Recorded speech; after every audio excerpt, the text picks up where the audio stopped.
सत्या सुहिते यहाँ सिसा, हे परब्रह्म, जो तू है वो मैं हो जाऊं और जो मैं हूं वो तू हो जाए।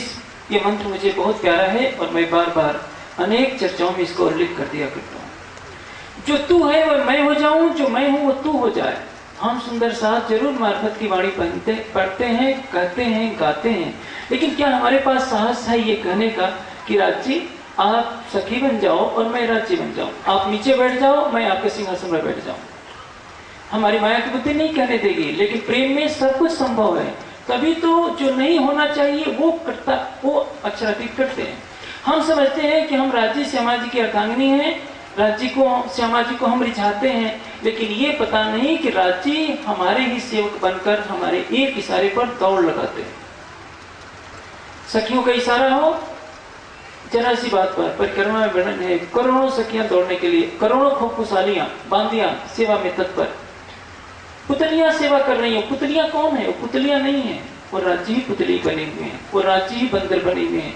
जब खुलासा की वाणी कहती है कि ये जो खिलौने हैं, पशु पक्षी है, जानवर है, इनको खिलौना और पशु पक्षी मत समझा कीजिए।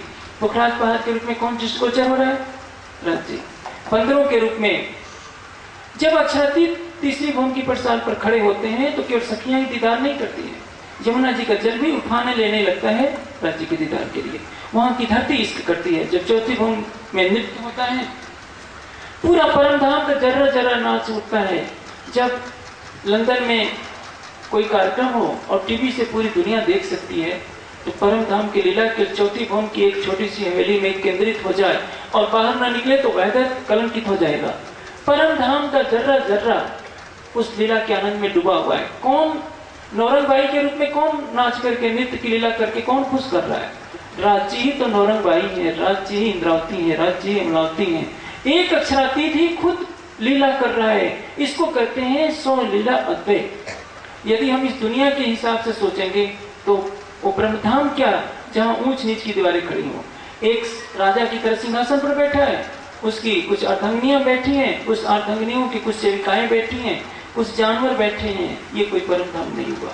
लेकिन यदि ऐसा वर्णन नहीं किया जाएगा तो हमारी यहाँ की बुद्धि कभी भी परम धाम को आत्मसात नहीं कर पाएगी। अब ये समझने के बाद हम समझ सकते हैं खिलवत किसको कहते हैं। अर्श की खिलवत में हक की वहदत। अर्श है, अर्श में खिलवत है और खिलवत में वहदत है। खिलवत वहां है जहां निस्बत है। खिलवत में बिना निस्बत के कोई नहीं जा सकता। अक्षर ब्रह्म नहीं जा सकते, जब्राइल इसराफील नहीं जा सकते। इस दुनिया का कोई राजा महाराजा या कोई भक्त तपस्वी की तो बात दूसरी। जहां निस्बत वहां खिलवत, जहां खिलवत और वहां वहदत। लेकिन निस्बत, वहदत और खिलवत कहाँ है? अर्श में है। अब प्रश्न ये होता है कि अर्श है क्या? पूरा परम धाम सतचित और आनंदमयी है, ये सबको विदित ही है। सत्य का स्वरूप ऊपर है, अंदर से चितघन है और चितघन के अंदर आनंद छिपा हुआ है। जर्रे जर्रे में सत्य है, जर्रे जर्रे में चित्त है, जर्रे जर्रे में आनंद है। पूरा परमधाम अक्षरातीत के दिल का ही फैलाव है। हम कह देते हैं अक्षरातीत के दिल का ही पूरा फैलाव पूरा परमधाम है। अक्षरातीत के दिल में आठों सागर हैं, सातों सागरों का रस सरवर सागर में समाया है। जिस तरह से सातों सागरों का रस सरवर सागर में समाया है, मैं कुछ अजीब बातें कहूंगा, हो सकता है मुझे पागल की भी संज्ञा दी जाए, लेकिन इस कड़वे सच को यदि धनी मेहर करेंगे तो सुंदर साथ को समझ में आ सकता है। हर एक सागर अपने में सबको समाहित किए हुए, अन्यथा वहदत का सिद्धांत यहाँ भी झूठा हो जाएगा। वो काल माया नहीं है कि एक एक का रस निकाल करके आठवां बना दिया गया तो मेहर सागर। वो तो मेहर के सागर को समझाया जा रहा है। नीर का सागर है रूहों की शोभा का सागर। शोभा में वहदत है। नीर के सागर ने क्षीर को अपने अंदर समेटा हुआ है।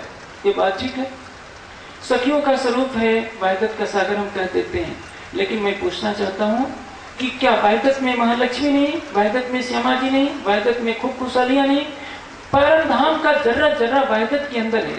परम धाम का जर्रा जर्रा खिलवत के अंदर है। खिलवत किसको कहते हैं? खिलवत वो है जहां आशिक और मासूक की अंतरंग लीला हो। आशिक और मासूक को एक कमरे में बंद कर दिया जाए तो हम मानवीय बुद्धि से कहते हैं ये इनका अंतःपुर है, यहाँ कोई तीसरा नहीं जा सकता, ये इनकी खिलवत है।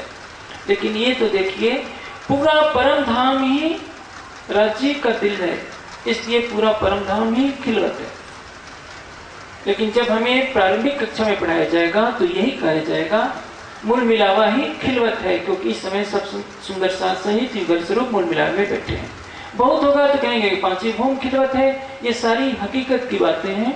मार्फत में जर्रा जर्रा खिलवत का स्वरूप, मार्फत में जर्रा जर्रा वहदत का स्वरूप। हमारी बुद्धि में समझ आने के लिए कहा जाएगा श्यामा जी खिलवत के स्वरूप, रूहें वहदत के स्वरूप, हकीकत का स्वरूप अक्षर और मार्फत के स्वरूप राज्य। लेकिन निस्बत है वहाँ खिलवत है, जहाँ खिलवत है वहाँ वहदत है। खिलवत वहदत निस्बत सब हकीकत के स्वरूप है। मार्फत में सब कुछ एक हो जाता है। सागर की लहरें उमड़ती, हम कहते हैं ये लहर आ रही है, ये बड़ी लहर है, छोटी लहर है। सागर शांत हो गया, कल्पना कीजिए। वैसे तो सागर की लहरें कभी शांत नहीं होती, छोटी या बड़ी हमेशा उमड़ती ही रहती हैं। लेकिन एक ऐसे महासागर की कल्पना की जाए जिसमें लहरों की क्रीड़ा बंद हो जाए तो हम क्या कहेंगे? अब सागर अपने शांत स्वरूप में है। हकीकत जहाँ से प्रकट होती है, हकीकत का तात्पर्य जो कुछ लीला रूप में दृष्टिगोचर हो रहा है वो है हकीकत। हकीकत में ही श्यामा जी हैं, सखियां हैं, महालक्ष्मी हैं, अक्षर ब्रह्म है, परम धाम का जरा जरा क्रीड़ा कर रहा है। इसीलिए कहा जाता है आनंदो वैसा। वो परब्रह्म आनंद का स्वरूप है, अनंत आनंद जिसकी कल्पना नहीं हो सकती। सारी दुनिया जानती है कि परमात्मा आनंद का स्वरूप है, लेकिन वो आनंद का स्वरूप कैसा है इसके बारे में कोई भी विवेचना अच्छी तरह से नहीं करता। आनंद स्वरूप होने के लिए वो मार्फत का सागर हकीकत के रूप में प्रकट हुआ है और वो बता रहा है कि मैं खिलवत के रूप में कैसे लीला करता हूं। आशिक के दिल में मासूक की शोभा बसी होती है, दिल ही खिलवत है। कल्पना कीजिए, मूल मिलावा में हम बैठे हैं, मूल मिलावा को हम खिलवत कहते हैं, सच है, मैं इसको मना नहीं करता।